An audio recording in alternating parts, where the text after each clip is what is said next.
I think in the lifetime next door we will see a referendum on the 8th Amendment, yes. And do you want it repealed?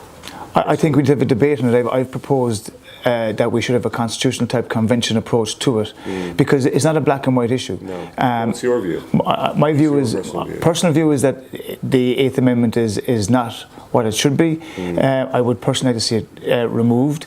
I say as somebody who's pro-life, predominantly would be very pro-life.